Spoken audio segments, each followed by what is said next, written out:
édition de Terre de Mission, l'émission religieuse de TV Liberté.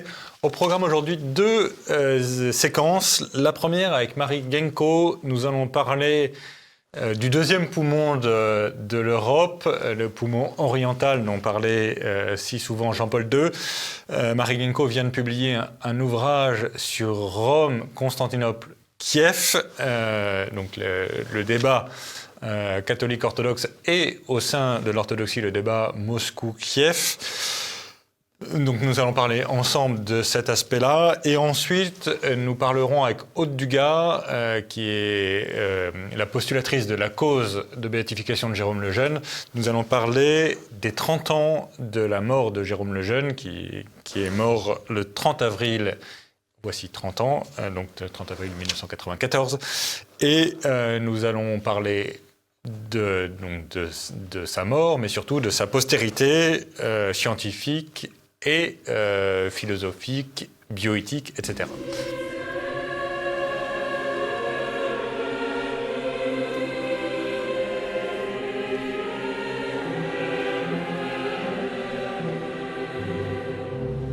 Retour sur le plateau de Terre de Mission et j'ai le plaisir d'accueillir Marie Genko. Bonjour Marie. Bonjour. Vous venez de publier un livre qui s'intitule Rome, Constantinople, Kiev. Comme le nom l'indique, c'est un sujet à la fois spirituel et d'une urgente actualité politique. C'est sous-titré Le chemin vers le schisme. Vous êtes vous-même, Marie, d'une famille de Russes blancs, donc à la fois Rome et Constantinople, si je puis dire, oui. Rome et Constantinople, Moscou. Qu'est-ce qui vous a motivé pour écrire cet ouvrage d'abord? On va commencer par ça. Eh bien, écoutez, je suis donc d'origine russe. Je pense que je peux dire que je comprends un peu tous les exilés de la Terre parce que mes parents ont beaucoup souffert d'être exilés hors de leur pays. Donc, en fait, j'ai écrit ce livre parce que j'aime la France, tout simplement. Je suis née dans ce pays, je trouve que ce pays est un véritable pays de cocagne. C'est un pays merveilleux, avec des paysages extraordinaires. Et je ne sais pas si c'est une particularité aux Slaves, je pense que c'est une particularité qui est bonne pour tout le monde. Mm-hmm. Tout le monde aime la terre sur laquelle il est né et souhaite qu'elle vive et qu'elle perdure, que les familles soient heureuses, enfin que tout aille bien. Mm. Donc, quand j'ai vu que les choses commençaient un peu à sentir le roussi en 2014, parce que déjà en 2006, j'avais senti que les choses allaient se gâter en quelque sorte en Géorgie, et j'avais écrit un livre à ce moment-là, les souvenirs donc d'une vieille dame qui s'appelait Amila Khvari, donc dans un des neveux ou même cousin, je ne sais pas, a donné son nom à une promotion de Saint-Cyr, la promotion Amila Khvari. D'accord. Et ce livre, disons, n'a pas eu beaucoup de retentissement, mais enfin, c'était une première écriture. Et quand j'ai vu en 2014 que les choses allaient quand même vraiment aller mal, j'ai voulu essayer de faire comprendre... Donc 2014, juste pour fixer, 2014, c'est le moment où la Russie prend la Crimée, c'est ça? Non, oui, la Russie donc a pris, si on veut, ou revient en Crimée. Voilà. Je voudrais choquer personne, évidemment. Voilà, la Russie donc... je crois, s'est rendu compte que la flotte américaine allait investir Sébastopol. Sébastopol, c'est une ville historique pour les Russes, aussi bien pendant la Seconde Guerre mondiale. Et de toute façon, les Russes sont attachés à l'Ukraine, et c'est ce que j'ai voulu faire comprendre dans ce livre, que finalement... La Russe de Kiev, ce sont les racines de la culture russe, de sa foi orthodoxe et de toute son histoire. Donc voilà pourquoi j'ai voulu essayer d'écrire ce livre, parce que je voudrais que mes compatriotes français comprennent à quel point c'est douloureux pour les Russes d'être obligés, par esprit de défense, parce qu'ils se sentent attaqués par l'Occident, ils sont obligés d'aller protester en Ukraine pour ne pas voir l'OTAN s'installer définitivement en Ukraine. Mais donc, alors, parlons, vu de France, l'Ukraine, pour nous, c'est deux mondes. Il y a le monde de la Crimée qui est, vu de chez nous, russe. Peut-être que c'est très abusif de dire ça comme ça, et donc je comprendrai très bien que Zelensky ne l'apprécie pas beaucoup, mais enfin, je comprends. Pour nous, l'Ukraine, Odessa, etc., la Crimée, Odessa, c'est russe. Et il y a une partie qui est polonaise et latine, en quelque sorte. Et alors, donc, l'Ukraine est en fait partagée en deux. Comment vous comprenez ça, vous ? Oui, parce que, si vous voulez, elle a été même victime des aléas de l'histoire. C'est le moins qu'on puisse dire. Donc, la Galicie a été autrichienne pendant tout un temps. Ensuite, les Polonais ont été maîtres d'une bonne moitié de l'Ukraine, puisqu'en fait, leur rêve, ce serait un peu de reconquérir l'accès aux mers du Nord et du Sud. Donc, la mer Noire est peut-être un des rêves polonais, un des rêves polonais. Mais enfin, toujours est-il que la Russe de Kiev a quand même existé. Elle a existé jusqu'au moment où elle a été détruite par les Mongols. Donc en 1232, je crois, ils ont pris Kiev, ils ont brûlé Kiev. Et c'est vraiment toute une civilisation qui a été perturbée, complètement détruite. Et en fait, les gens qui étaient les Slaves qui habitaient la Russe de Kiev, beaucoup sont partis dans les forêts, donc vers le nord. Et pourquoi les forêts ? Parce que les petits chevaux mongols ne peuvent pas attaquer dans les forêts comme ils le font dans les steppes. Donc c'est une des raisons pour laquelle toutes ces populations se sont éparpillées vers le nord.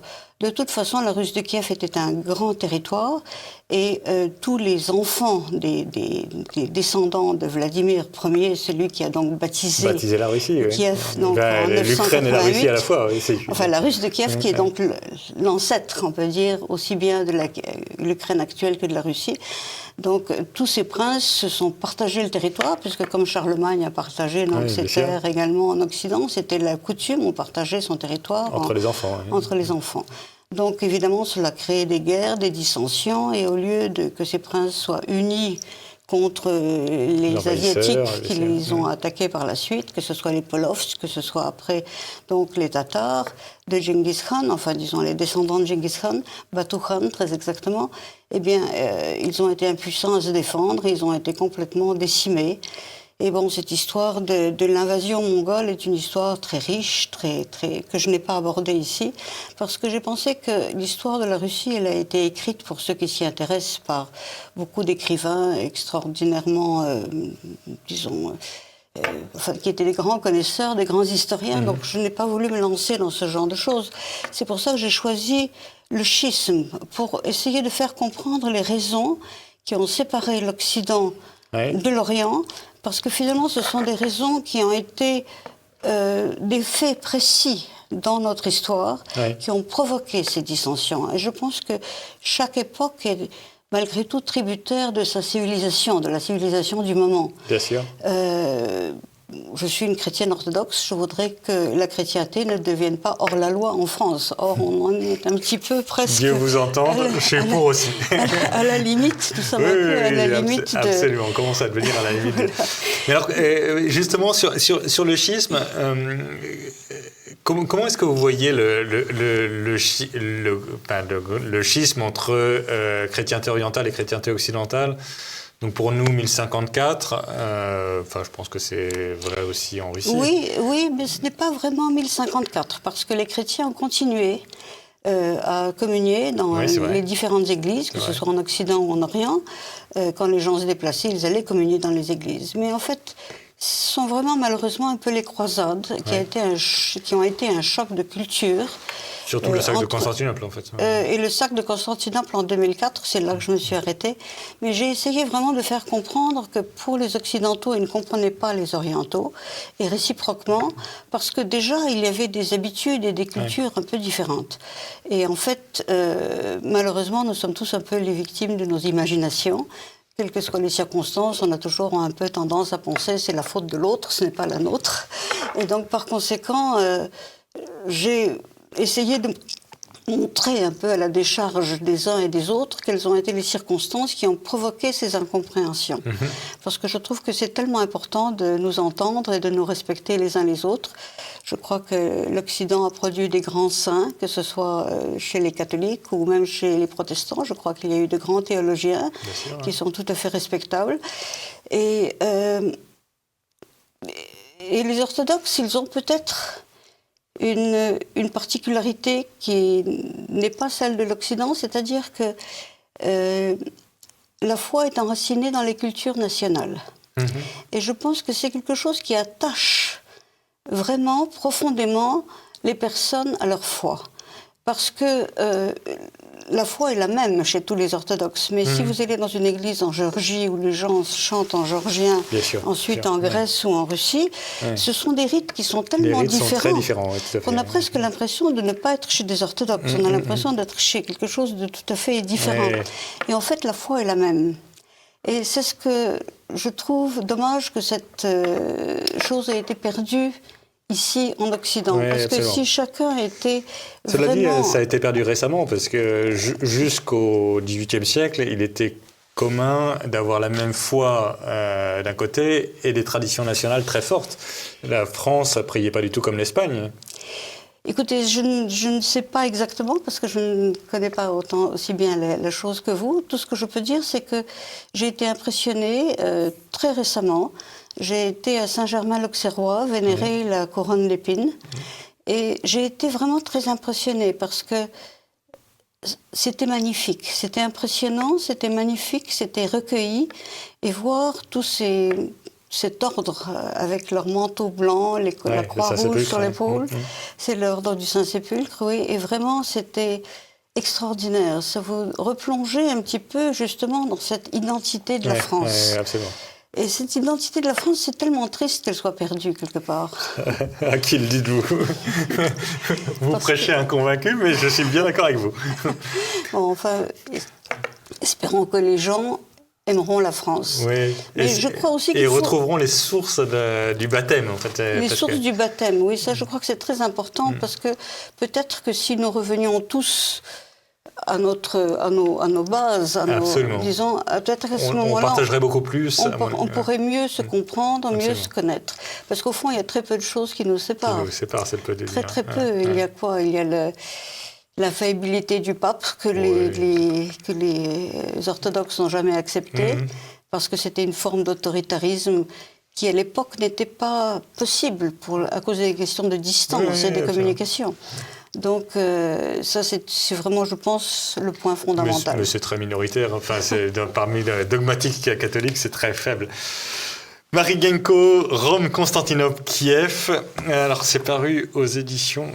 ODM. ODM, pardon, j'étais en train de regarder où. ODM. Voilà.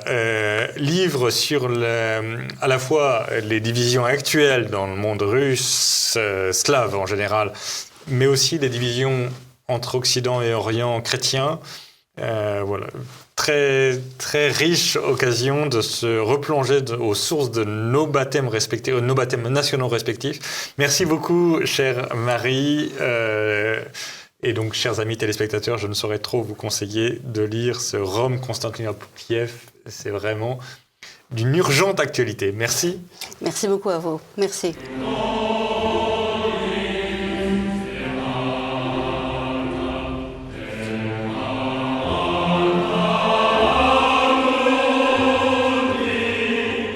Revenons sur le plateau de Terre de Mission et j'ai le plaisir d'accueillir Aude Dugas. Bonjour Aude. Bonjour Guillaume. Vous avez été, ou vous êtes toujours d'ailleurs, la postulatrice de la cause de béatification de Jérôme Lejeune.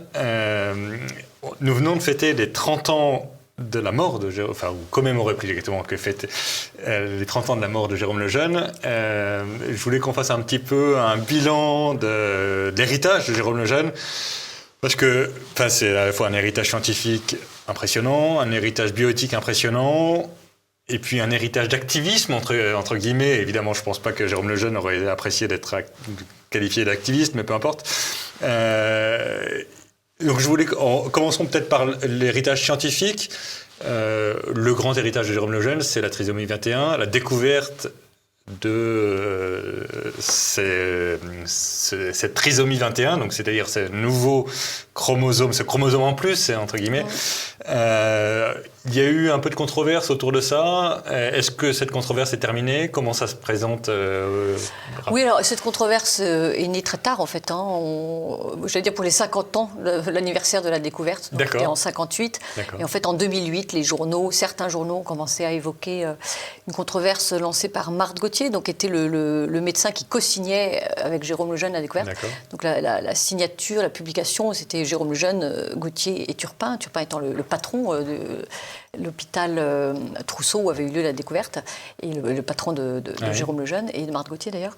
Et du coup, Marthe Gauthier, j'allais dire, a prudemment attendu la mort de Turpin et de Lejeune pour dire que c'était lui le patron. C'était elle qui avait découvert. Voilà. Alors, au début, on a laissé passer un peu parce qu'on s'est dit ça va tomber de soi-même, ce début de polémique. Et puis finalement, la polémique a enflé parce que, comme on n'a pas répondu, je pense, et puis je crois qu'un certain nombre de journaux étaient aussi assez contents de pouvoir attaquer Jérôme Lejeune et la Fondation Lejeune au passage. Voilà. En deux mots, en fait, elle dit que c'est elle qui a fait la découverte, que c'est elle qui a vu le chromosome supplémentaire, qu'elle ne pouvait pas faire la photo, qu'elle a demandé au jeune stagiaire qui passait dans le couloir, qui était Jérôme Lejeune, de faire la photo, et qu'il est parti aux États-Unis après pendant 3 mois avec la photo, qu'il la montra à tout le monde en disant qu'il avait fait la découverte. Et puis quand il est revenu, il a publié en cachette et voilà. Alors évidemment, tout ça ne tient pas debout parce qu'il n'était pas jeune stagiaire, il était déjà chercheur du CNRS, il était déjà expert à l'ONU sur la radiation atomique. Il partait déjà 3 mois aux États-Unis pour donner des cours de génétique dans le service du professeur Biddle en Californie, qui était prix Nobel de génétique. Il donnait des conférences à la McGill University, ou alors c'était un stagiaire vraiment très doué. Voilà. Et alors on s'étonne si c'était un stagiaire qu'elle lui ait confié de faire une photo qu'elle-même ne savait pas faire, et qu'elle n'ait pas profité, surtout, des 3 mois d'absence de Jérôme Lejeune aux États-Unis. Elle-même, pour refaire une photo, rien ne l'en empêchait, pour trouver d'autres cas. Parce qu'en fait, on voit bien là, alors en plus on a tous les documents, il y a le carnet d'analyse tenu par Jérôme Lejeune, il y a son journal intime, il y a des lettres même entre Gauthier et Lejeune quand Lejeune est aux États-Unis, où Gauthier l'appelle « cher ami, donnez-moi des infos », etc. Donc on voit bien qu'il y a une amitié entre les deux à l'époque. Et en fait, on voit bien que Lejeune, effectivement, donc part avec cette photo que lui a faite parce que c'était ses travaux. Il travaillait dessus depuis 1952. Elle était arrivée dans le service qu'en 1956. Voilà, donc, et lui, depuis 4 ans, déjà publiait là-dessus. Et il avait déjà établi que l'origine du mongolisme était sûrement due à un problème chromosomique. Mais à l'époque, vous savez, en 1956, on croyait que l'homme, on ne savait pas très bien si l'homme avait 46, 47, 48 chromosomes. Donc on a attendu 1956, la découverte de Chiyo et Levan, qui ont prouvé qu'il y avait 46 chromosomes. Et puis Marthe Gauthier qui rentre des États-Unis, où elle a appris cette technique de cultiver les chromosomes, cultiver les cellules pour voir les chromosomes, et les éclater et voir les chromosomes. Et donc le jeune attendait cette technique pour donner la preuve de ce qu'il avait démontré pendant 4 ans avant, avec publication. Voilà. Chose sur laquelle Marthe Gauthier n'avait jamais travaillé parce qu'elle ne s'intéressait pas au mongolisme. Et du coup, quand lui part aux États-Unis avec cette photo, il se dit, a priori, il y a 47 chromosomes, mais peut-être que dans la manipulation, j'ai cassé un chromosome en 2, et en fait c'est 46, puis un cassé en 2. Bon. Et donc il revient des États-Unis en décembre 58, et là il se remet à l'ouvrage et il trouve 2 nouveaux cas. Et là il va voir son patron Turpin, il dit il faut qu'on publie parce que dans 3 cas de mongolisme, on observe qu'il y a 47 chromosomes. Donc c'est la première publication de janvier 59, à laquelle Marthe Gauthier est bien associée en second. Donc ça, je dis ça parce que la façon dont elle en parlait, on avait l'impression, beaucoup de gens comprenaient qu'elle ne co-signait pas. Et quand des scientifiques objectifs me disent « mais est-ce qu'elle a co-signé ?» Je dis « bah oui, bien sûr, en second ». Je dis bah « alors, c'est même pas un sujet, ils tournent les talons, ils s'en vont. Voilà. » Donc en fait, d'un côté, j'allais dire, c'est elle qui, quelque part, a voulu récupérer les choses en accusant Jérôme Lejeune. Les faits, toutes les preuves, les documents d'époque ne laissent aucun doute. C'est Jérôme Lejeune qui a fait tout le travail. Les témoins de l'époque ne laissent aucun doute non plus. La communauté scientifique internationale ne s'y est pas trompée. D'ailleurs, la Fondation Kennedy a envoyé en France, pendant l'été, Lejeune n'était pas là, dans le laboratoire de Turpin, des enquêteurs pour voir qui avait fait le travail. Et Lejeune n'était pas là, donc il n'a pas pu raconter sa version. Et ils sont rentrés aux États-Unis, ils ont attribué le prix à Jérôme Lejeune. D'accord. Donc bon, en fait, il n'y a aucun doute. Donc il n'y a pas de doute, quoi. Il n'y a absolument aucun doute. On a invité d'ailleurs beaucoup de journalistes à venir voir les archives, ils ne sont jamais venus. Donc il n'y a pas une volonté de savoir la vérité. Il y avait une volonté, j'allais dire, Jérôme Lejeune a été un peu la victime d'un wokisme avant les autres en France. C'est une réécriture. Comme il s'agissait de l'emmerder. Un mâle blanc, catholique, anti-avortement. Il a aggravé son cas. Voilà, et puis là c'était, vous savez, l'effet Mathilda, les femmes qui sont dépossédées en science par les hommes. Voilà. Donc là c'était l'exemple idéal pour... bien sûr. Voilà. Bien sûr. Donc non, mais il n'y a vraiment aucune inquiétude à avoir. Donc il n'y a pas de doute. Alors ça, c'est pour l'héritage scientifique. Sur l'héritage bioéthique, Jérôme Lejeune, c'est aussi quand même le grand scientifique anti-avortement. Alors j'imagine que là non plus, il ne se serait pas défini comme ça. Oui, il ne se présentait pas comme ça, effectivement, et on comprend ce que ça veut dire. Et évidemment, enfin, je ne trouve pas que ce soit très honorable de se présenter comme ça, mais il n'empêche qu'il s'est quand même beaucoup battu contre l'avortement, et il a été très courageux sur ces questions-là. Bien sûr, parce que c'est vrai qu'au-delà de la trisomie, c'est toutes les maladies d'origine chromosomique sur lesquelles il a travaillé. On oublie en France qu'il a été doyen de la faculté de médecine de Paris. C'est lui qui a créé la génétique comme une discipline à part entière, qui l'a sorti de la pédiatrie, qui a créé le premier certificat de génétique fondamentale, qui a été le premier professeur de la première chaire de génétique en France, qui a formé les 30 ans de généticiens de France. Donc il a vraiment été, on dit le père de la génétique moderne, mais pas seulement en France, aux États-Unis. D'autant qu'à l'époque, la génétique lui considérait que la génétique française avait 2 à 3 ans d'avance sur la génétique américaine. Il était étonné de voir dans les congrès de génétique aux États-Unis que ce qu'il apportait et qu'il expliquait déjà depuis des années en France, les Américains découvraient un monde. Voilà.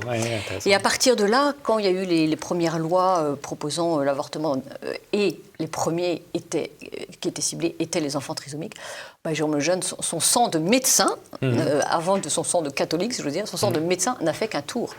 Il a dit le serment d'Hippocrate, 400 ans avant Jésus-Christ, nous engage à faire tout au service de notre patient, évidemment, à ne jamais tuer, ne jamais donner de PCR abortif, etc. Et alors en plus, quand on est chrétien, on a des raisons supplémentaires, mais on n'a pas besoin d'être chrétien. Bien sûr. Et pour lui, c'était comme une évidence. Vous savez, le non possumus des premiers martyrs chrétiens. Je ne peux pas dire pas le contraire, en fait, et je ne peux pas me taire ou à me renier moi-même. Ce n'était pas possible. Et en fait, cette voie d'autorité, comme il l'était, je le disais à l'instant, ce père de la génétique moderne, ce grand scientifique reconnu dans le monde entier, il avait cette autorité scientifique qui faisait qu'en plus, quand à tous ses pairs, et notamment le grand discours de San Francisco, où il reçoit le Allen Memorial Award, qui est le plus grand prix de génétique au monde, là, devant tous les meilleurs généticiens du monde, il leur dit, on est en 69, il faut qu'on réfléchisse parce que je sens cette tendance à vouloir utiliser la génétique pour sélectionner in utero les enfants qui vont naître. Et moi, je vous demande de réfléchir parce que si maintenant la médecine, c'est de sélectionner et de supprimer les malades au lieu de supprimer la maladie, il y a un vrai problème de fond. Et là, sa carrière bascule parce que la communauté scientifique se referme contre lui.